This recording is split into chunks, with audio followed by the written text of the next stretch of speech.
오늘도 살아계셔서 우리의 삶을 주관하시고 인도하신 하나님께 감사와 찬양과 경배 영광을 돌려드립니다. 이 한 시간도 하나님의 성령께서 함께 하시고 인도하시는 귀한 시간 되게 하옵소서. 아버지께서 함께 하심을 믿사옵고 존귀하신 예수 그리스도의 이름으로 감사하며 간절히 기도드리옵나이다. 아멘. 하나님의 말씀은 마태복음 5장 5절에 있는 말씀을 한번 보겠습니다. 마태복음 5장 5절 있는 말씀이죠. 세 번째 온유한 자는 복이 있나니라고 하는 그런 말씀을 가지고 같이 말씀을 나누겠습니다.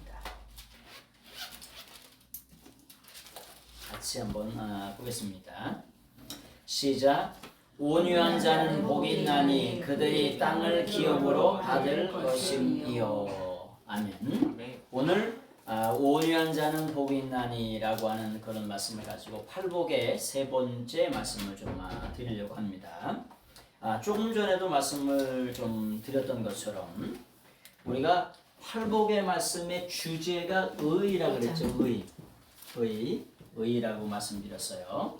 그래서 디카이 우시네라고 하는 의, righteousness라고 하는 그런 의에 대한 말씀을 드립니다.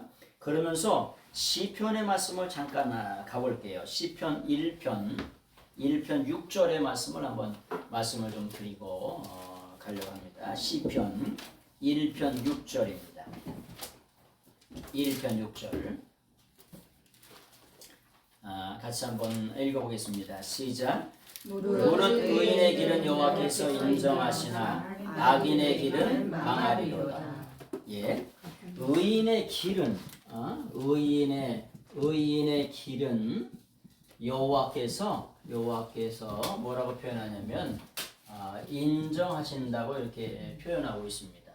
우리가 의인의 길이라고 표현하지만 이 길이라고 하는 것을 뭐라고 하냐면 때레크라 그래요. 때레크라고. 이 때레크라고 하는 말이 무슨 말이냐? 이건 삶을 말하는 거예요. 우리가 의인의 길이라고 하면 의인이 무슨 길을 간다는 얘기예요? 아니죠. 삶을 말하는 거고, 또 다른 한 번 걸러주면 인생을 말하는 거고, 또 다르면 태도를 말하는 거고. 의인의 삶, 의인의 태도, 의인의 인생이 있다는 거예요. 이 길이라고 하면 이거 가는 길을 얘기하는 게 아니라고 하는 말씀을 드렸죠. 그래서 이게 우리는 번역이라고 하는 말씀을 그렇게 드리는 거예요. 그래서 이 길이라고 하면 뭘 이렇게 번역을 한 걸까? 의인의 삶, 태도, 인생을 말하는 거예요. 얘가 때레크라고 하는 말이. 근데 이게 여호와께서 뭐하냐? 인정하신대요. 인정하시는 만다는 말을 뭐라고 하냐면 요데아라 그래요. 요데아라고 이렇게 요데아라고 말하는데 이 요데아라고 하는 말의 어근이 뭐냐? 야다예요. 야다. 요 야다라고 하는 말이 무슨 말이냐? 조금 전에도 말씀드렸던 것처럼 아주 명명백백하게 아주 안다는 거예요. 부부관계에서 아주 친밀하게 아는 것처럼 안다는 게 요 야다라고 하는 동사예요. 동사. 요거의 요대아가 되면은 이게 칼, 능동, 분사가 돼요. 칼, 능동, 분사라고 하는 게 이게 현재, 능동, 분사예요. 현재 아셔. 2000년 전에 욥의 삶만 아시는 게 아니고 아브라함의 삶만 아신 게 아니고 요셉의 삶만 안 게 아시고 현재 아셔. 현재 누구 선교사님의 삶이 의롭게 산다는 걸 현재 아신다니까. 적극적으로 능동적으로 그게 분사요. 그래서 이걸 뭐라고 그러냐? 아시는데 달인이다. 전문가다. 전공이다. 이렇게 얘기하는 거예요. 세상에서도 뭐라고 그래? 선한 끝은 있다 없다? 있다. 선한 끝이 있다는 거예요. 하나님의 뜻대로 말씀대로 살아가는 인생의 삶을 하나님은 그걸 아시는데 전문가, 전공, 달인이세요. 그래서 그 삶을 인도해요, 안 해요? 인도하신다니까. 그래서 그런 사람들이 뭐냐? 작은 신음에도 하나님이 응답하세요? 응답 안 하세요? 작은 신음에도 응답하신다니까. 로또 복권 100억 맞아서 기분 좋은 게 아니라 하나님이 내 인생의 삶 속에 작은 신음에도 작은 그런 소원에도 응답하시는 것을 체험하는 것 때문에 눈물 나고 감격하고 하나님께 감사하는 인생을 살아갈 수 있는 거예요. 작은 신음에도 하나님이 내 삶을 보고 계신다. 내 목회를 하나님이 보고 계신다. 알고 계신다. 근데 알고 계시는데 현재 능동 분사 달인 전문가 전공이요. 의인의 인생의 삶을 아시는데 뭐냐? 이렇다니까. 그럼 하나님이 모르시는데 심판을 하신단 말이에요. 하나님이 모르시는데 도와주신단 말이야. 그런 일은 있을 수가 없습니다. 그래서 재판할 때 그 증거 자료를 수집하려고 어마어마하게 막 이쪽에서 저쪽에서 다 증거 자료를 들이대고 증인을 들이대는 거 아니에요? 아주 집요하게. 왜? 재판에서 이기려고. 그 판사한테 알려주려고 하는 거잖아요. 근데 하나님은 아시는 거에 달인요. 네? 네 삶을 인정하지 않겠다 그러죠? 하나님께서 마태복음에 이런 데 보면은 뭐냐면 심판하시는데 알지 못하신대. 알지 못하시는 게 없어요. 예? 하나님이 알지 못하시는 게 있단 말이야? 없습니다. 무슨 말이냐? 주여 주여 하면서 뭐냐면 이렇게 하는 자마다 다 할 것이요. 그런 말씀 있잖아요. 무슨 뜻이냐면 내가 너의 삶을 인정하지 않겠노라 이런 뜻이에요. 그 번역이 그렇게 중요하다 말씀드리죠. 하나님이 알지 못한, 이건 논리상으로 맞지 않는 번역이에요. 하나님이 알지 못하는 게 있단 말이에요. 그럼 어떻게 판단을 하시고 어떻게 심판하십니까? 내가 너 삶을 명명백백하게 알아. 그러나 네 삶을 인정하지 않겠노라. 이 불법을 행하는 자더라.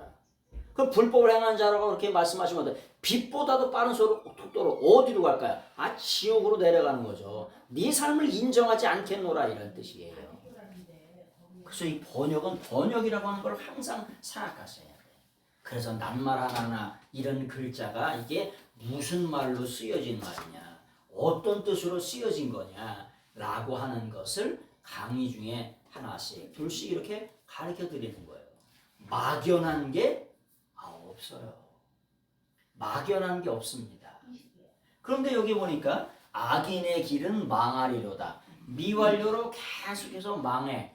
악인들은 뭐냐? 늘 언제나 뭐해요? 끝도 없고 심도 없이 뭐냐? 파멸의 길로, 죽음의 길로, 저주의 길로 끝도 없이 한도 없이 가는 것이 뭐냐? 악인의 길입니다. 아주 심하게만 처마저질 짓을 해.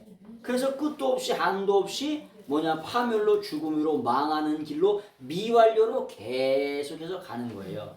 그때 망하기는 길을 갔던 사람들이 오늘을 사는 이 시대에도 있고 세상 끝날까지 망하는 길로 가는 사람들이 계속해서 미완료로 끝도 없이 한도 없이 계속해서 있다는 거예요. 그래서 이 성경 말씀이 뭐하다? 살아있다는 거예요. 살아있어. 구약 성경은 완료냐 미완료냐로 이게 귀결이 된다 그랬죠? 그때 미완료라고 하는 게 뭐냐? 그때 그렇게 했던 일들이 오늘을 사는 이 시대에도 그런 일이 있고 세상 끝날까지 그 일이 계속해서 있는다는 거예요. 그걸 뭐라고 하냐? 미완료라고 얘기하는 거예요. 그래서 성경 말씀이 뭐 하라다는 거예요? 영원하다는 거예요. 영원해. 이 말씀의 효력이 영원해요. 하나님의 말씀은 살아있대요. 살아있는데 어떻게 살아있냐? 존이야, 존. 여러분, 이 존이라고 하는 게 이게 자오라고 하는 동사가 있어요. 자오. 살아있다. 살아있다가 대문자로 명사가 되면 존이 돼요. 여러분, 스쿨존이 살아있어요? 뒤졌어요? 스쿨존 이렇게 표시해 놓잖아요. 스쿨존을 이렇게 해놓은 다음에 스쿨존을 표시해 놔요. 근데 스쿨존이 살아있어요? 죽었어요? 스쿨존이 있잖아요. 살아있어요. 거기다가 30을 해놓고 신호, 과속 위반 이렇게 딱 써놔요. 그럼 어떤 일이 벌어지냐? 일반 존을 뭐냐면 어기면 보통 6만 원이에요. 근데 스쿨존을 어기면 벌금이 2배예요. 일반 존을 어겼을 때는 벌점이 없어요. 근데 스쿨존을 어기면 15점을 받을 수도 있고 30점을 받을 수도 있어요. 그래서 스쿨존, 이 존이라고 하는 게 살아있다 이런 뜻이에요. 히브리서에 보면 하나님의 말씀은 살아있고 이렇게 말씀하시죠. 예? 하나님의 말씀이 이 존이 살아있다는 말이잖아요. 존이 뭐냐? 존이 뭐냐?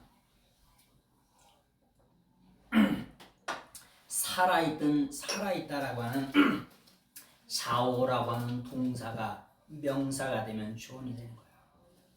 그래서 우리 인생의 삶 속에 하나님의 말씀은 영원토록 살아있어요. 그래서 그 하나님의 말씀이 우리에게 뭘 줍니까? 구원을 주세요. 살베이션을 주세요. 두 번째 뭐냐? 하나님의 말씀이 뭘 주냐? 죄의 용서함을 주세요. forgiveness를 주세요. 세 번째 뭐냐? 영생을 주세요. 영생을 주시는 건 그건 뭐냐면 eternal life를 주시죠. 그래서 이걸 통틀어서 성경은 뭐냐? 구속사, redemptive of history라고, history of redemption이라고 이렇게 얘기하는 거예요. 구속사의 이야기. 근데 그 이야기가 어떻게 되냐? 이 성경 말씀이 명명백백하게 살아있다는 거예요. 아주 추상같이 살아있어요. 스쿨존이 살아있는 것처럼 아주 기가 막히게 살아있어요. 근데 어디까지 살아있냐? 영원까지 살아있어요. 그래서 이 말씀은 어떻게 되냐? 영원합니다. 영원해. 그래서 이 말씀의 능력이 권세가 영원한 거예요. 네? 오고 오는 세상 끝날까지 그 누구도 이 성경 말씀을 통해서 구원받는 거예요. 왜? 그 말씀이 살아있다니까요. 명명백백하게 눈이 시퍼렇게 살아있어요. 스쿨존이 살아있는 것처럼 살아있다니까. 그래서 그 말씀이 우리에게 뭐냐? 영원한 영생을 주는 줄 믿습니다. 이제 말씀으로 돌아가서 5절의 말씀을 이렇게 보도록 하겠습니다. 여기 보니까 온유한 자가 복이 있다고 이렇게 표현합니다. 물론 온유한 자가 복이 있다고 표현하지만 온유한 자들은 이렇게 항상 복수로 써 있다고 말씀드렸죠. 네? 나만 온유한 게 아니고 예수 그리스도를 믿어서 모든 사람들이 전부 다 온유해지셔야 돼요. 그래서 이게 복수로 써 있는 거예요. 네? 우리가 일반적으로 보면 마카리오스라고 이렇게 마카리오스라고 표현하죠. 이렇게. 그런데 어떻게 써 있냐면 마카리오이라고 써 있어요. 마카리오이라고. 마카리오이라고 이렇게 써 있습니다. 마카리오이라고 써 있는 게 이게 뭐냐? 퓨얼 복수예요, 복수. 그래서 누구나 뭐냐? 단수 복수를 이렇게 잘 보셔야 돼요. 나도 온유한 자가 돼야 되고 너도 온유한 자가 되고 모든 사람들이 다 온유한 자가 돼야 된다. 근데 이 온유라고 하는 말을 뭐라고 하냐? 프라우스라고 그래요. 프라우스. 이 프라우스라고 하는 말은 이 온유라고 하는 말을 어떤 때 쓰냐면 이럴 때 씁니다. 여러분 야생마를 길들일 때 쓰는 것이 뭐냐? 프라우스라고 하는 말이에요. 여러분 야생마를 길드는 게 쉬울까요, 어려울까요? 이렇게 이렇게 해가지고 이렇게 잡아서 이게 목에 건다고 해서 그게 야생말이 들어요, 안 들어요? 안 됐습니다. 그래서 야생말을 길들일 때 여기다가 뭐냐? 재갈을 먹여요. 그래서 결국은 길들여지는 거예요. 여러분 말타기 경주가 있어요. 말을 타서 오랫동안 버티는 경주가 있어요. 그러면 그 경주에 상금이 뭐냐? 2억이 될 때가 있어요. 그리고 전 세계 대회는 야생말 타기 경주에 뭐냐? 12억의 상금이 걸립니다. 근데 야생말에서 잘못하면 어떻게 될까요? 떨어져서 죽을 수도 있어요. 옛날에 마장마술 하다가 뭐냐면 떨어져가지고 목이 뼈가 부러져서 돌아가신 분도 있어요. 말 타는 게 뭐냐? 동네 개 타는 게 아닙니다. 2m가 넘는 걸 타는 거예요. 여러분 그래서 그 길드는 게 그렇게 어려워요. 여러분 속 콧돌에 껴보셨어요 혹시? 송아지가 있잖아요. 조금만 자라면 이 새끼들이 말을 안 들어요. 그러면 어떻게 되냐? 콧돌에 끼는데 아주 뾰족한 걸 가지고 아주 인정사정 없이 입을 꿰입니다. 네? 근데 생각해보니까 내가 낀 건 아닌데 생각보다 피가 많이 나진 않더라고. 인정사정 없이 입을 꿰입니다. 보셨어요? 네. 그래가지고 이렇게 동그랗게 해가지고 박달나무 같은 걸로 해가지고 여기다가 동그랗게 구워가지고 이렇게 쉬잖아요. 쉬어가지고 여기다가 이렇게 딱 낍니다. 그럼 그 다음은 어떻게 돼? 그냥 이리야 하면 뭐 땡기기만 하면 오는 거예요. 이 프라우스라고 하는 말이 말을 길들일 때, 야생말을 길들일 때 쓰는 말이에요.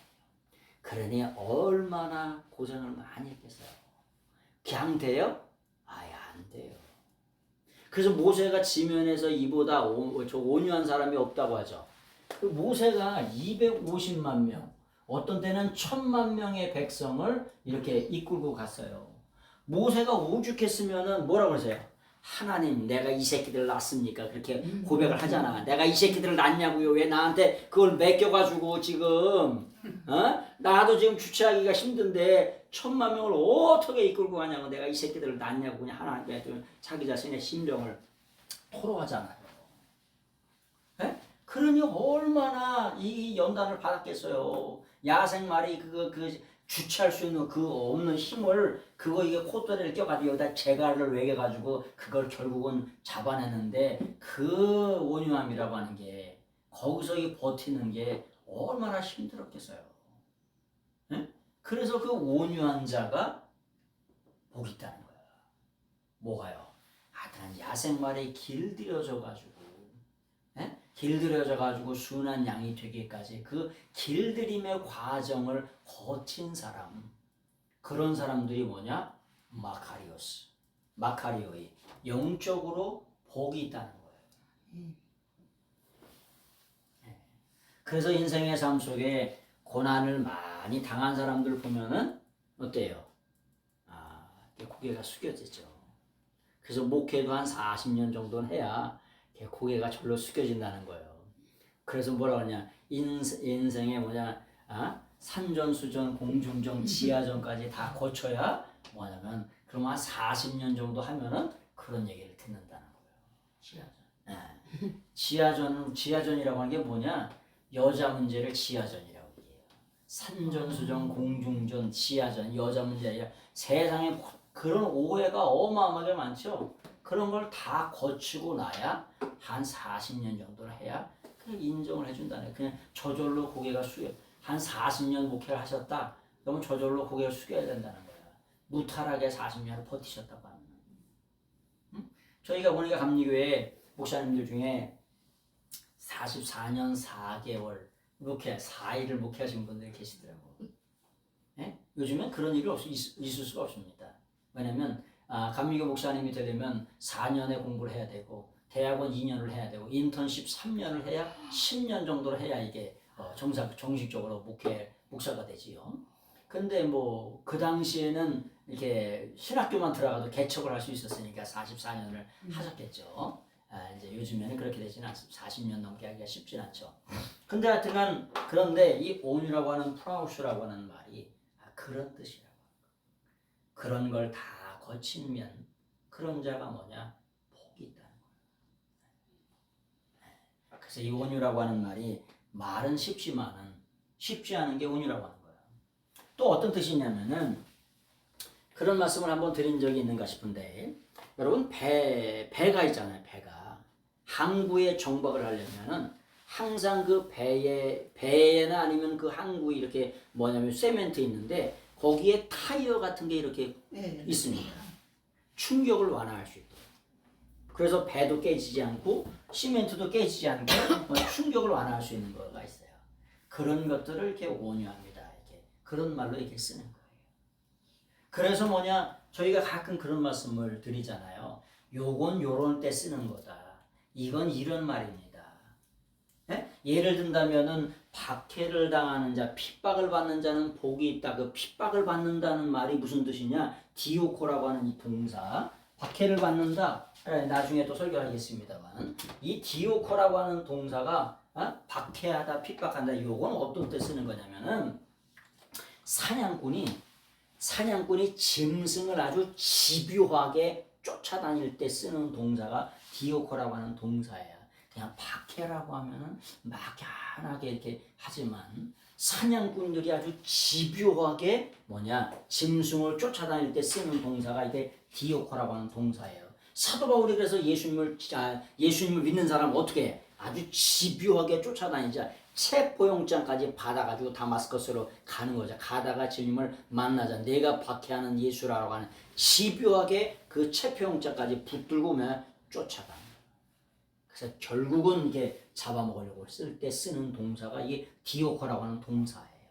그래서 낱말 하나 글자 하나에 그 당시에 히브리 헬라 그 당시에 이걸 어떻게 썼느냐라는 걸 알면은 그리고 그 설교를 알게 되면은 이 성경 말씀이 진짜 살아서 움직이는 걸 이렇게 볼 수가 있는 거예요. 의인에게는 여호와께 인정하신대. 아니 어떻게 인정하냐고 묻는다고 하면은 인정하시지. 인정할 걸.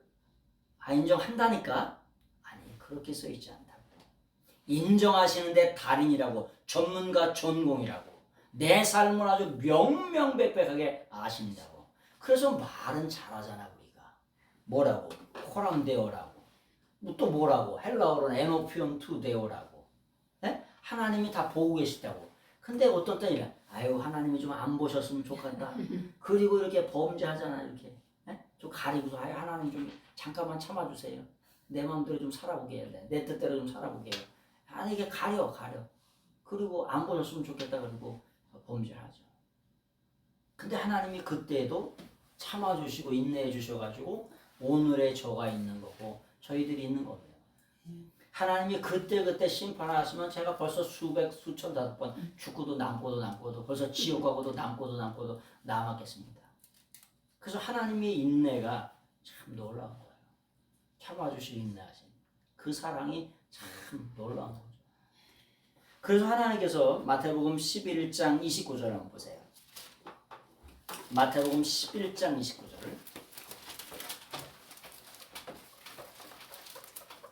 마태복음 11장 29절을 한번 보세요. 같이 한번 읽어보시겠습니다. 시작.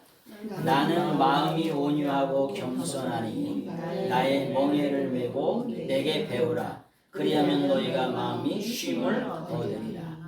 네? 예수님이 뭐라고 말씀하시냐? 프라위스 에임이라고 말씀하세요.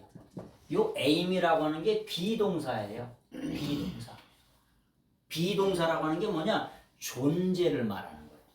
예수님이 가슴을 치면서 있잖아. 나는 존재 자체가 온유하거든. 내 존재 자체가 온유해. 그러니까 내게 와서 배우래요. 배우라고 명령하시지요. 배우는데 첫 번째는 뭐냐? 첫 번째는 온유한 걸 배우는 거예요. 두 번째는 뭘 배우는 거냐? 겸손한 걸 배우는 거예요. 왜? 주님 자체가 뭐냐? 온유하세요. 주님 자체가 뭐냐? 겸손하세요. 네? 그래서 이것을 뭐라고 하냐? 겸손을 타페이노스라고 해요. 타페이노스라고. 근데 뭐냐? 예수님은 본질이 뭐냐? 본질 자체가 뭐냐? 온유하세요. 본질 자체가 뭐냐? 겸손하세요. 근데 겸손이 뭐라고 그랬냐면 타페이노스라고 하는데 테카르디아라고 써 있어요. 테카르디아에 여기 이오타 하기법이 따가닥 붙어 있어. 그러니까 예수님의 마음에는 겸손이라고 하는 게 따가닥 붙어 있어. 뭐라고요? 예수님의 마음에는 겸손이라고 하는 게 따가닥 붙어 있다고 여기에 마음속에. 에? 이 카르디아라고 하는 게 뭐냐? 이게가 이오타 하기법인데 이게 소유격이에요. 역격이야. 겸손이라고 하는 게 예수님의 마음에 따가닥 찰가무리처럼 따가닥 붙어 있어. 그래서 나오는 것이 뭐냐? 온유함과 겸손함만 나오세요. 따가닥 거기에 붙어있기 때문에. 아주 찰거머리처럼 따가닥 붙어있어. 뗄래야 뗄 수 없을 정도로 따가닥 붙어있어요.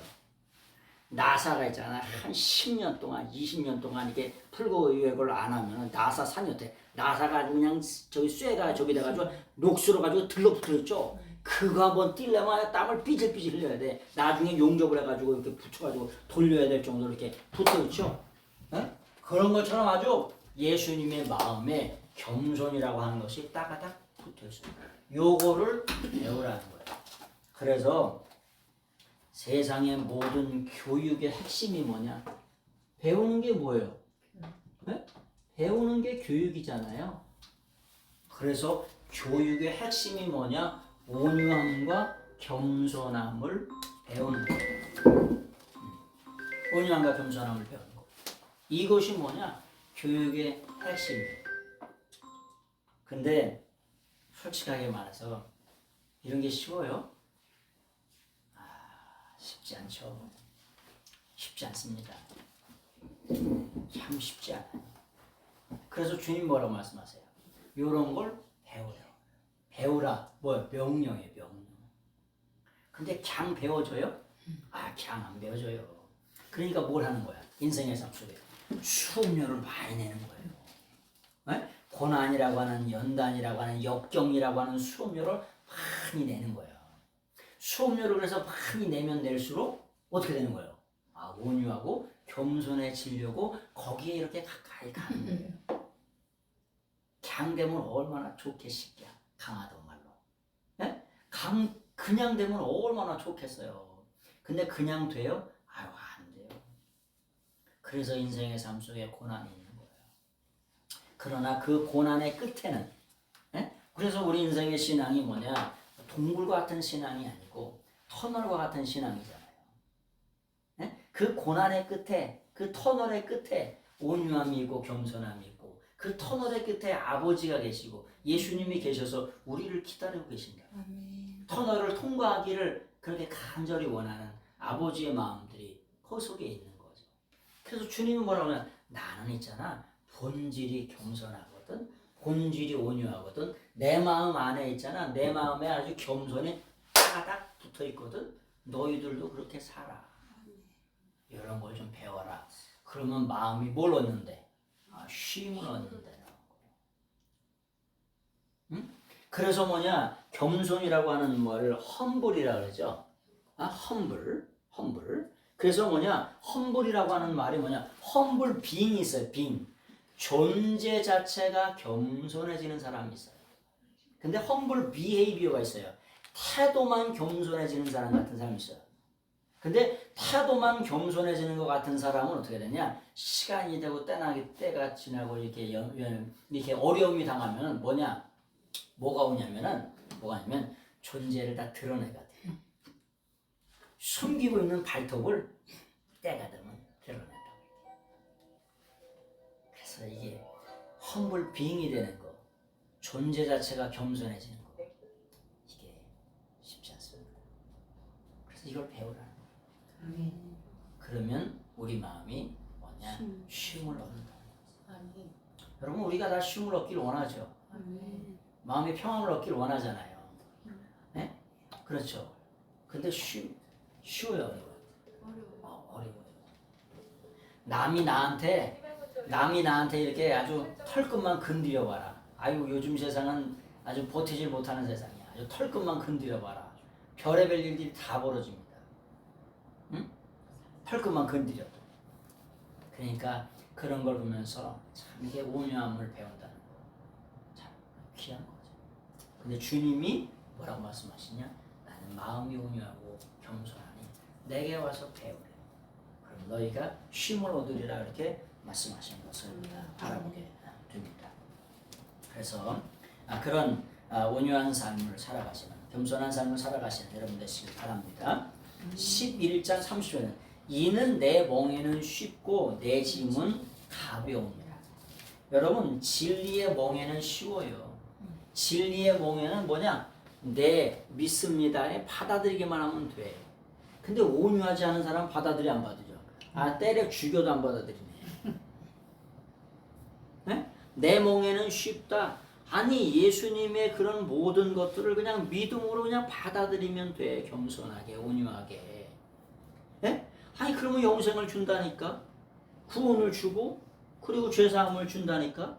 우리가 구원 얻기 위해서 영생을 얻기 위해서 죄사함을 얻기 위해서 한 일이 뭐 있어요? 할 수 있는 일은 또 뭐가 있고. 근데 그 겸손하지 않으니까 멍에를 받아들이질 않아. 내 멍에는 쉽다니까 말로 그냥 인정만 해달라는 거예요. 그냥 받아만 해달라는 거야. 고백만 해달라는 거예요. 그 인정을만 억셉트만 해달라는 거야. 네? 람바노 받아만 달라는 거예요. 영접만 해달라는 거예요. 근데 그 영접을 온유하지 않으니까 겸손하지 않으니까 해요 안 해요? 하지 않아요. 그래서 주님께서 뭐라고 말씀하시냐? 이는 내 멍에는 쉽고 내 점은 가벼움이라 이렇게 말씀하셔도 많은 사람들이 안 받아들이는 거예요. 그런데 진리는 아주 쉬운 데 있어요. 주님이 하신 일들을 우리가 다 받아들이는 거잖아요. 우리가 의라고 하는 디카이오슈네를 배우지만은 이 세상의 가장 의로움은 오직 한 분 예수님입니다.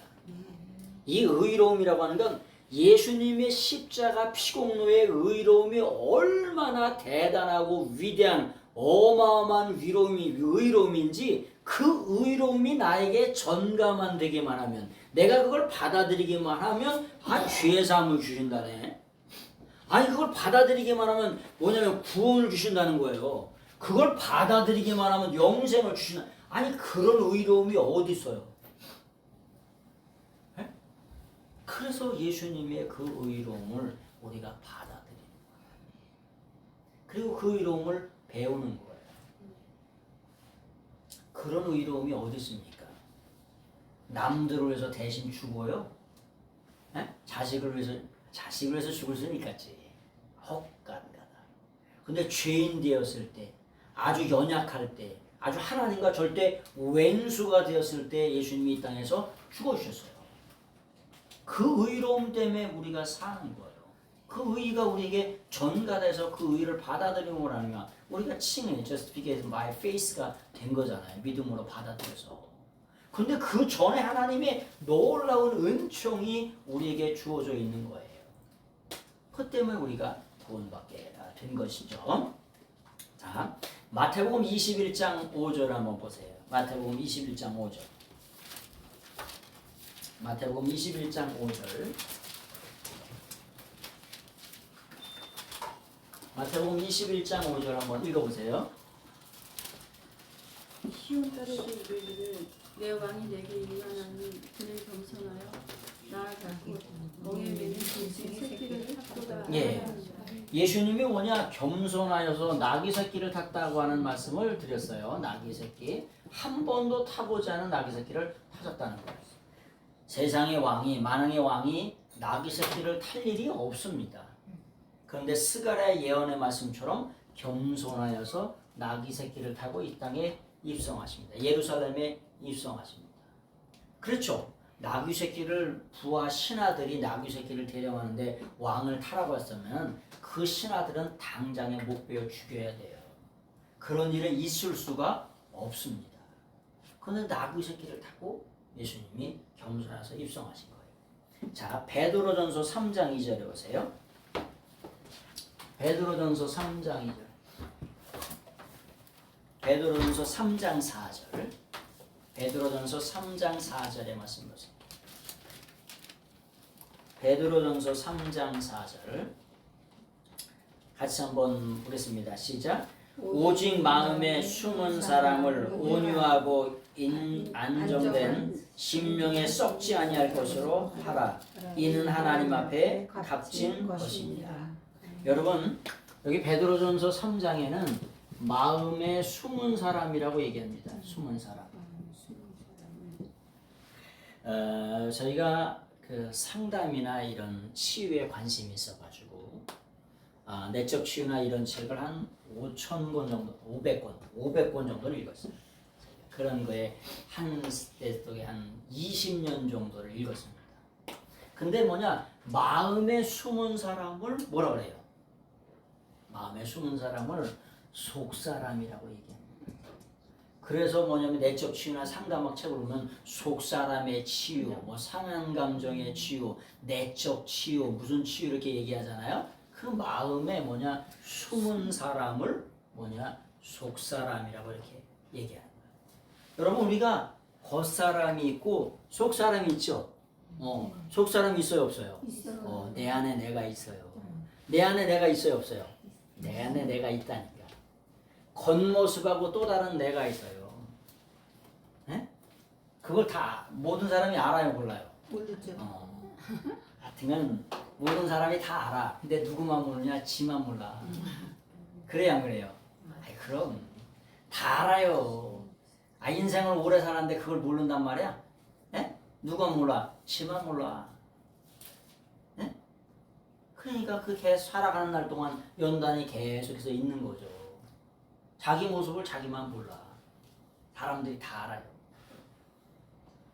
그래서 뭐냐, 이 속사람이 뭐가 어떻게 된다는 거야? 속사람을 온유하. 속사람을 온유하고 이렇게 우리의 내면에 있는 사람을 반드시 온유함으로 이렇게 사셔야 돼. 여러분 남을 물고 뜯고 씻고 물고 뜯고 씻고 하면 그 마음에 쉼이 있을까 없을까? 없죠. 네? 그 마음에 쉼이 없어요. 네? 그럼 물고 뜯고 씻고 하는 걸 누가 좋아할까요? 네? 누가 좋아할까? 원수마귀가 좋아하죠. 왜요? 아니 원수마귀는 죽이고 멸망시키고 아주 그냥 그렇게 하는 게 뭐냐? 전공이에요. 전공. 요한복음 8장 44절. 아니 원수마귀가 하는 게 아니 물고 뜯고 씻고 물고 뜯고 씻고 해가지고 죽이고 멸망시키는 게 전공이에요. 원수마귀가. 그래서 내 마음에 그런 게 있으면 어떻게 되냐? 원수마귀한테 여기를 이 마음에 운동장을 내주는 거예요. 여기를. 남을 물고 뜯고 씻고 물고 뜯고 씻고 하면 여기 운동장을 원수마귀한테 내주는 거라고. 그럼 원수마귀가 여기 와서 뭐 할까?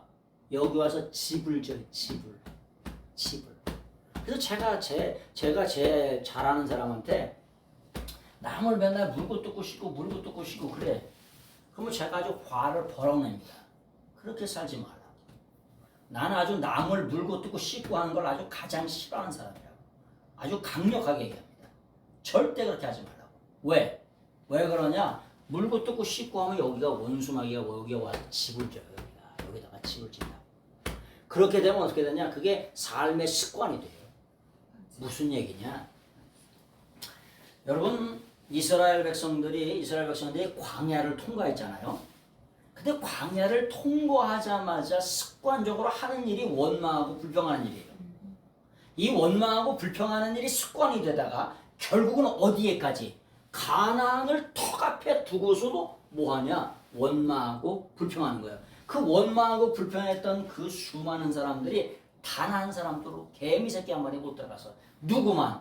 여호수아하고 갈렙 두 사람만 딱 들어가고 20세 이하만 딱 들어가고 원망하고 불평했던 것에 책임을 지었던 사람들은 단 한 사람도 개미 새끼 한 마리도 못 들어갔습니다. 그래서 삶의 습관이라고 하는 게 어마어마하게 중요한 거예요. 엄청나게 중요한 거예요. 여러분 마음에 숨은 사람이 있다 그랬죠. 겉모습은 포장을 잘 쳐요. 가면을 어마어마하게 잘 쓴다고. 향수를 뿌리고 그냥 멋지게 드라이를 하고 머리를 넘기고 기름을 쳐바르고 해서 겉모습을 할 수 있지만은 속의 내면은 감출 수가 없어요. 여러분 성령님이라고 하는 루아우라고 하는 말의 어근이 뭐냐? 향기란 뜻이에요. 성령님이라고 하는 말의 어근이 말의 깊은 뜻이 뭐냐? 향기란 뜻이에요. 우리가 성령 받으면 향기가 나요, 안 나요? 향기가 나죠? 성령 받으면 향기가 나요. 인생의 삶이 변화되고 똥 치면 똥 퍼보셨어요? 여러분 똥을 아무리 잘 퍼봐야 이 똥이 이게 똥바가지가 있으면 타이밍이 중요해. 근데 이게 이렇게 되기 시작하면 어떻게 되나? 똥이 다 튀게 됩니다. 이게 타이밍을 잘 맞춰가지고 같이 가야 되는데 이게 초보가 되다 보면 이렇게 가다 보면 결국은 튀어. 그러면 알아요, 몰라? 똥 쳤는지 다 알아요. 그래서 뭐냐, 루아우라고 하는 성령님의 말의 뜻이 향기요. 그래서 인생의 삶은 다 뭐냐면 말로 인생의 삶으로 향기가 나는 인생인지 아니면 똥구렁내가 나는 인생인지 다 알아요. 하나님이 참아주시고 인내해주시니까 그렇지. 그래서 인생에 뭐다 부패한 것이 인생의 마음이래. 네가 어떻게 그걸 알냐마는 아주 자기는 잘나는 척하지. 똥구렁내가 나. 저는 안 그렇겠습니까? 그래서 가끔 제가 1000만 번 죽어도 저 죽을 수밖에 없는 그런 죄인이 구원받았다고 얘기하는 거, 똥물에 튀길 놈이 하나님의 종이 됐다는 게 하나님의 인내가 아니면 있을 수 없는 일이라고 하는 그런 간증을 드리는 이유가 뭐냐? 똥구렁내가 난다니까. 그런데 뭐냐? 마음의 속 사람을 온유하고 이렇게 바꾸라는 거예요. 이 베드로가 얼마나 대단한 이 정열적인 사람인지 열정적인 사람인지 사도 요한이 딱 보잖아요. 야, 예수님이다. 그랬더니 누가 뛰어들어가? 보기는 보는 건 요한이 아주 지적인 사람이라 예수님이 오시는 걸 지금 바닥까지 보는 거예요. 보기는 요한이 제일 봐. 근데 뛰어들게 누가 떠들어? 옷 입고 그냥 뛰어드는 거야. 배 들어가면 막 뛰어드는 거예요. 아주 열정적이고 정열적인 사람이요. 아주 그냥 정적인 사람이 아니라 정열적인 사람이요.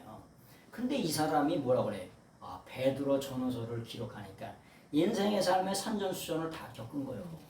그래가지고 베드로 전후서라고 하는 어마어마한 말씀을 기록하게 됩니다.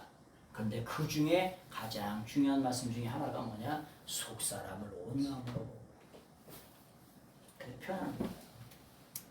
그래서 베드로전서 3장 4절에 마음에 숨은 사람을 온유하고 안정한 심령에 썩지 아니할 것으로 하라. 이는 하나님 앞에서 값진 거라는 거예요.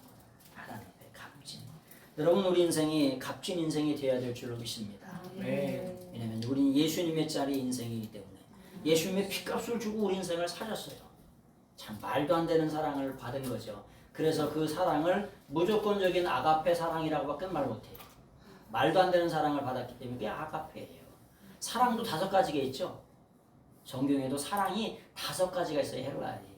근데 아가페의 사랑으로 무조건적인 사랑으로 묻지도 않고 따지지도 않는 사랑으로 우리를 사랑하셨다는 거예요. 그 사랑이 오늘 우리의 삶의 존재를 여기에까지 이끌어 주신 줄로 믿습니다. 그래서 그런 말씀을 베드로전서 3장 4절의 말씀을 좀 드리고요. 근데 우리가 온유라고 한 말을 생각할 때 그냥 어떻게 생각하면 비굴하고 그냥 불의 앞에 가만히 있는 것 같은 그런 것을 온유하다고 생각할 수도 있습니다. 근데 그건 비굴이죠. 온유함이 아니죠. 그래서 예수님이 온유하고 겸손하니라고 말씀하시지만은 결국에는 하나님의 뜻대로 말씀대로 살지 않는 사람들에게는 이게 독사의 새끼들 아주 그냥 엄청난 말씀을 쏟아내세요. 진짜 메시아가 그리스도가 터 앞에 계셔도 인정하지 않는 받아들이지 않는 그런 사람들에게 독사의 새끼들 아주 마태복음 23장을 넘어가면 아주 심판의 주님으로서의 그런 모습들을 그들에게 쏟아놓는 것을 바라보게 됩니다. 그래서 온유함이란 능력이 있어도 그걸 사용하지 않는 것이지. 더럽고 추한 원수마귀가 그러잖아요. 야, 이 돌을 보고 떡덩이가 되게 하라는 거예요. 근데 예수님은 메시아로 오신 그리스도로 오신 그 능력을 돌이 떡덩이가 되는 대로 사용하지 않으시고 인생의 인류의 죄악을 위해서 피 흘려 죽으시는데 그 모든 권세를 사용하십니다. 이게 온유함이에요. 사용할 수 있지. 돌이 떡덩이가 되게 하는 게 뭐가 어려워요? 근데 그렇게 사용하지 아니하시고 인류를 위해서 죽으시는데 모든 권세를 하나님의 아들로 이 땅에 오셨는데 그 모든 권세를 인류를 위한 대속사의 죽음, 구속사를 이루는 그 죽음에 자기 자신을 내어 맡기세요. 그런 것들이 온유함이에요. 여러분, 저희가 어렸을 때 별의별 걸 다 좋아한다 그러죠. 장기 뜨는 걸 좋아해요. 장기 뜨는 거. 아마추어는 될 것 같아요. 아마 한 4, 5단 정도 되지 않을까. 근데 장기 뜨는데 아주 달인이 있어서 할아버지. 근데 이 할아버지가 이제 가끔가다 한 번씩 져주지 이제. 져줘. 왜 져줘요? 이게 가끔가다 한 번씩 져줘야지 일방적으로 이렇게 밀어붙이면은 안 와요. 질 듯 이길 듯 이게 이렇게 해가지고 근데 결정적으로 한 2수만 뜨면은 끝나. 할아버지가 이게 딱 갔다가 탁 2수만 뜨면은 3수까지도 안 가. 딱 한 2수만 딱 하면 판이야 확 뒤집어져요. 근데 그렇게 하지 않냐고 늦췄다가 땡겼다가 늦췄다가 그러면서 배우는 거예요. 왜? 갑자기 이렇게 쓰면은 급소에다가 이렇게 탁 날리면은 안 와. 그러니까 늦췄다가 땡겼다가 늦췄다가. 주님도 우리 인생의 삶 속에 갑자기 진짜 꺼져가는 심지를 하나님께서 이렇게 끄지 않으신다 그러는데 나 같았으면 벌써 수천 수백 다섯 번 똑같다 아주 그냥 이걸 확 그냥 이걸 승질이 더럽다 그랬잖아요 제가. 그랬을 것 같아요. 그래서 하나님의 은혜라는 거예요. 그래서 눈물을 흘리는 거야. 저 같았으면 벌써 뒤집어 엎었어. 채고는 작아도 지구는 못 살아. 지는 걸 아주 난 엄청 싫어해. 난 아주. 저 어렸을 때부터. 지구 오면 막 눈물을 막 펑펑 흘리고 나래가 뒤집어지고. 지구는 못 살아. 하여튼. 근데 주님이 꺼져가는 심지를 끄지 않으신다니까. 아멘. 그것 때문에 여기 와 있는 거예요. 아멘. 그래서 이 온유함이라는 것이 능력이 없어서, 권세가 없어서, 할 수 있는 능력이 없어서 그렇게 하시는 게 아니라고 하는 거예요. 그건 비굴이죠. 능력이 없고 할 수 있는 적이 없어서 그렇게 한다고 하면 연약함이고 부족함이고 비굴이죠. 근데 하나님은 그렇게 사용하지 않으세요. 하나님의 능력을. 그래서 온유한 가운데 온유한 사람을 하나님을 두려워하는 사람이 온유한 사람. 하나님을 두려워하면서 두려워한다는 걸 뭐냐 경외한다 그러죠. fear라고 말하죠. 하나님을 경외하면서 두렵고 떨림으로 하나님이 내 인생의 삶을 보시고 계신다, 알고 계신다, 듣고 계신다 라고 하면서 그 시간을 지나가는 그런 것들.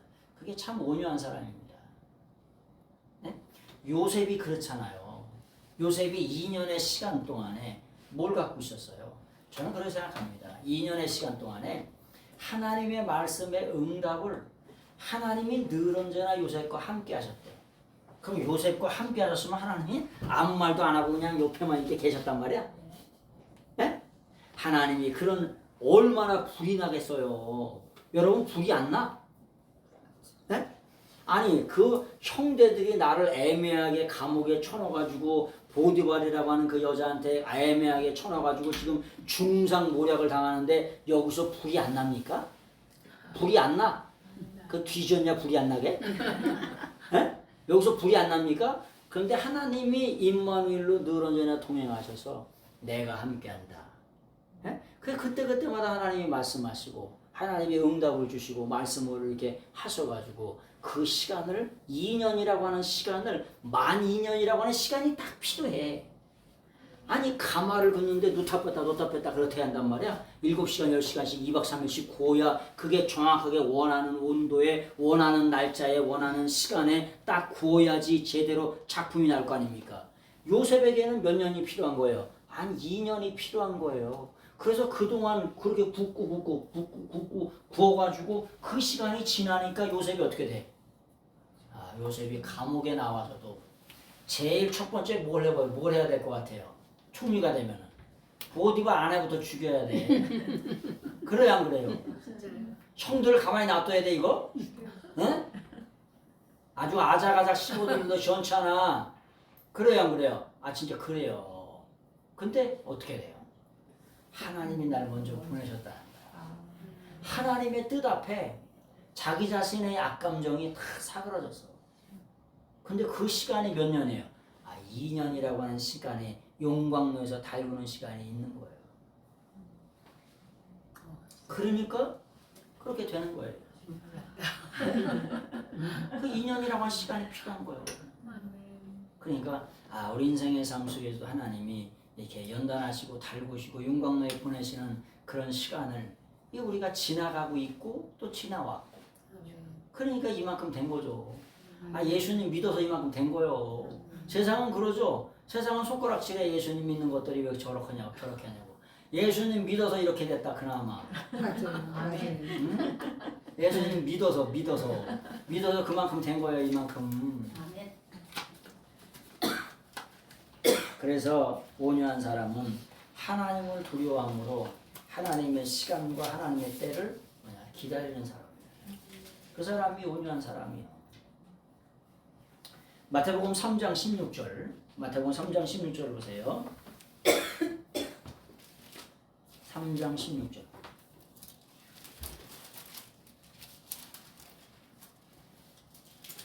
마태복음 3장 16절. 같이 한번 읽겠습니다. 시작. 예수님께서 승리를 받으시고 곧 물에서 올라오실새 하늘이 열리고 하나님의 성령이 비둘기같이 내려 자기 위에 임하심을 보시더니 하나님의 성령이 비둘기같이 임하셨다 이렇게 했더니 진짜 비둘기가 온 줄 알아. 그렇게 생각하시죠? 하나님의 성령이 비둘기같이 있으니까 비둘기가 왔구나 이렇게. 비둘기가 뭐냐면 그 당시에 온유의 상징이 비둘기입니다. 그러니까 예수님께서 공생의 사역을 시작하실 때 예수님도 온유의 상징을 뜻하는 그런 온유의 성령님을 받으시고 사역을 시작하셨다 이런 말이에요. 비둘기가 이렇게 내려가지고 왔다는 게 아니고 그래서 말하면 뭐라 하더라? 말귀라 하더라. 글을 보면 글귀라 하더라. 온유의 성령님을 받고 사역을 시작하셨다. 그런 말씀이죠. 여러분 어느 날 그런 말씀을 한번 드린 적이 있는데 어느 날 할아버지가 70세 할아버지가 늘 언제나 동네 애들을 모아놓고 감자를 쪄주고 옥수수를 쪄주고 뭐냐면은 얘기를 하는 걸 좋아해. 근데 그러던 어느 날 이 할아버지가 얘기를 하는 거야. 어느 날 그 동네에 영수 씨가 있었는데 그 옆 동네에 영순 씨가 있었어요. 그 영수 씨가 뭐냐면 20세가 됐어. 20살이 돼가지고 결혼할 때가 됐는데 결혼하려면 뭐가 있어야 돼? 돈이 있고 집이 있고 이게 있어야 되잖아요. 근데 영수 씨가 가지고 있는 게 아무것도 없어요. 뭐냐? 시돼지 하나 없어. 시돼지. 여러분 시돼지 아세요? 시돼지. 이분들이 어렵게 살진 않으셨나? 집에서 시돼지 안 키우셨어? 몰라요? 다시 서울에서만 사셨나? 아니 시돼지를 한 마리 해가지고 그걸 씨를 해가지고 이렇게 또 비우고 키우고 해가지고 불려가지고 집에서 돼지 하나씩은 다 키우셨잖아요. 안 키우셨어? 도시에서만 사셨나 봐. 아니 한 마리를 키워가지고 씨를 새끼를 해가지고 그게 또 자라고 해가지고 이렇게 살림을 이렇게 키우는 거잖아요. 근데 이 영수 씨가 뭐냐면은 씨돼지 한 마리 없어. 근데 옆 동네 영순 씨를 사랑해가지고 가서 뭐냐면 나한테 장가를 오라고 시집을 오라고 얘기를 했네요. 그때 영순 씨가 뭐라고 얘기했냐면은 2마리의 말과 5마리의 소가 있으면은 당장이라도 결혼을 해주겠다는 거야. 아니 시돼지 한 마리도 없는데 조그마한 쓸만한 돼지 한 마리도 없는데 2마리의 말과 5마리의 소? 말 한 마리가 가장 싼 게 1,000,000원이에요. 60억 가는 것도 있어요. 말 한 마리에. 아니 소는 얼마야? 소는 보통 1,000,000원 넘어요. 큰 거는요. 네? 근데 이게 언제? 그래서 1년을 기다리고 2년을 기다리고 3년을 기다리고 10년, 50년을 기다렸대. 그러던 어느 날 이 얘기를 어린아이들한테 얘기했더니 초등학교 3학년 애가 그러더래. 할아버지 이거 이런 말 아니에요? 그러더니 뭔 말을 했을까? 뭔 말을 했냐? 그 초등학교 3학년이 그러더래. 2말 말고 오소 이런 뜻 아니에요. 어머. 그래가지고 할아버지가 잃어버린 50년이 됐다. 땅을 치면서 후회해도 소용이 없다는 거예요. 그래서 말하면 뭘 알아들어? 말귀를 알아들어. 글을 보면 글귀를 알아들어. 성경을 보면서 이 안에 무슨 뜻이 들어있는지 오이는 그냥 까서 이렇게 해가지고 당근 이렇게 해서 먹으면 돼. 호두는 그걸 그냥 돌로 깨든지 망치로 깨든지 벤치로 하든지 해가지고 그걸 까고 까야 그 수고를 해야 먹을 수가 있어요. 성경 말씀도 그냥 잡술 수 있는 게 있다니까. 간단하게 쉽게 오이 이렇게 해가지고 이렇게 해서 당근 이렇게 해가지고 먹듯이. 그러나 호두처럼 까고 까야 그 속에 뭐냐? 진리가 나오는 말씀이 있어요. 아가서에 보면 호두 까는 얘기가 나와. 그러면 아가서에 호두 까는 얘기면은 그럼 내 아까 앞 동네에 있던 그 호두나무 올라가가지고 호두 깐다는 얘기요? 에? 그게 아니라 호두처럼 진리를 깔려고 하면 그 수고가 있다는 그런 것이 있다는 거죠. 에? 세상에서 뭐라 하냐? 넌 털도 안 뽑고 뭐라 그러냐? 에? 성경에도 다 털을 뜯어야 되고 껍데기를 다 벗겨야 되고 그걸 다 벗겨야 진리가 나오는 거예요. 말씀의 밭에 보호가 있대. 밭에 어디가 보호가 있어 지금? 어디? 성경 말씀의 밭에 보호가 있는 거죠. 그래서 말하면 뭐라? 말귀를, 글을 보면 글귀를 그렇게 알아들으라고 하는 말씀을 이게 듣는 말씀을 드리는 거예요. 왜?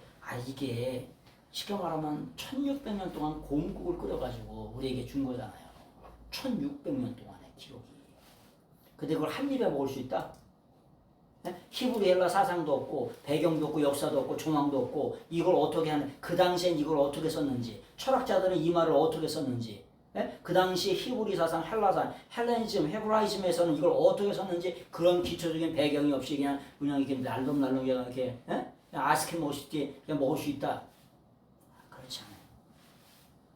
그러니까 성경을 가르쳐 드리는 거죠. 배우는 거, 공부를 하는 거. 그런 말씀. 그래서 그런 말씀을 좀 드리죠. 자, 하나님 말씀을 보시는데 여기 온유한 자는 복이 있나니 그들이 땅을 기업으로 받을 것이며 근데 기업으로 받는다라고 하는 말이 받는다는 게 미래에 받을 것이라고 하는 그런 말씀이죠. 근데 미래에 받는데 주셔야 받죠? 그래야 그래요. 주셔야 받습니다. 주셔야 받아요. 근데 땅이라고 하는 말이 우리가 일반적으로는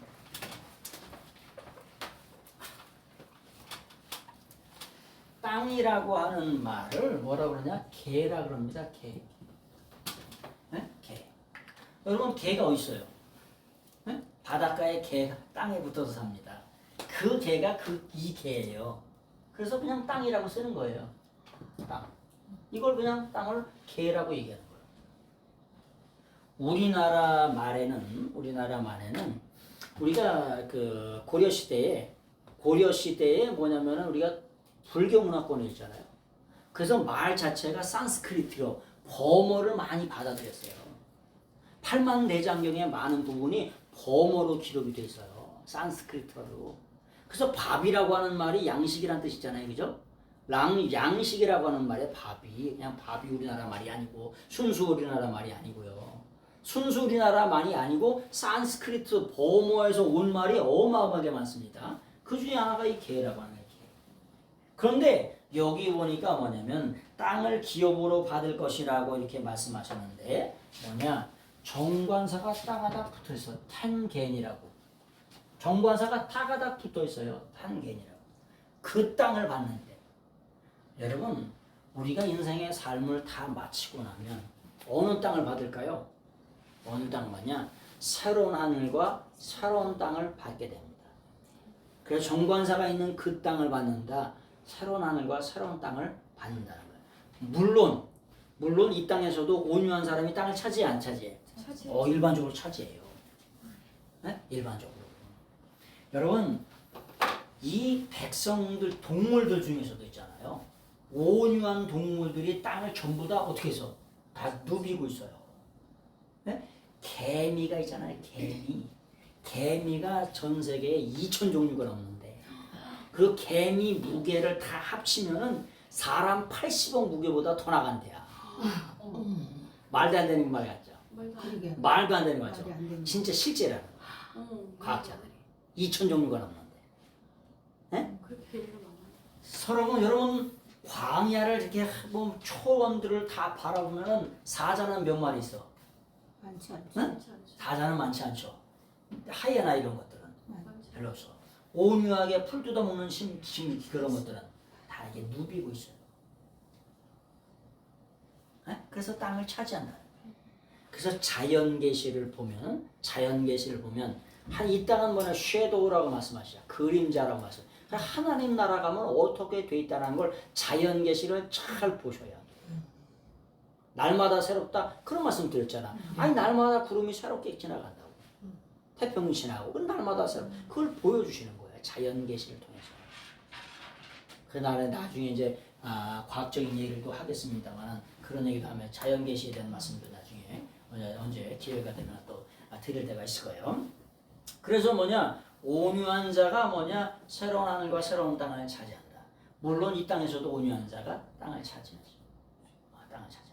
또 다른 말로 말하면 이 땅이라고 하는 게 사람을 뜻할 수도 있어요. 여러분 온유한 사람에게 사람이 붙어야 안 붙어? 겸손한 사람에게 붙어요. 온유하지 않으면 붙였다고? 붙였다가도 떨어져. 알긴 잘하시네. 그렇지. 그래서 온유한 사람이 붙는 거예요. 연세가 드셔도 온유하고 겸손하시면 얼마나 좋아요. 연세가 드시면은 어린아이 쑥살보다 더욱더 부드러운 이런 분들이 되셔요. 근데 제가 오래 살지는 않았지만 50대 중반을 바라보는데 연세가 드셔서 어린아이보다 쑥살보다 더 부드러운 신앙, 그렇게 부드러운 가슴을 가진 분을 손꼽아요. 제가 봤던 어떤 전도사님, 그리고 어떤 권사님, 그리고 어떤 사모님, 그리고 꼽으라고 하면은 없네요. 4분 정도, 5분. 진짜 연세가 70이 되시고 80이 되셨는데, 80이 되셨는데 그 사위 목사님께 존댓말을 꼬박꼬박 하는 거야. 근데 그 속에 겸손함이 아주 물씬 들어있어. 사위 목사님이 거기서 살아. 근데 아주 겸손함이 그 말투 속에 아주 담겨져 있어. 어떤 사모님 은사 사역을 40년 하셨어요. 근데 얼마나 겸손하신지 그 은사 사역을 40년 하셔도 그 은사를 걷어가질 않아요. 걷어가질 않으니까 그 은사가 그 열매로 보면 알잖아요. 그죠? 그 말한 대로 그대로 돼요. 그러니까 청년들도 여기 옆에서 했던 얘기를 방언기도 통역을 해주면 여기서 지네들끼리 했던 얘기를 여기서 통역으로 나오는 거야. 그러니까 자기들도 낄낄대고 난리가 나는 거야. 그리고 그 했던 그 예언의 말씀, 은사의 말씀대로 그대로 되어지는 거야. 그래서 40년을 그 일을 하셨어요. 80이 되신 어떤 목사님이 계세요. 80이 넘으셨는데 얼마나 겸손하신 거예요.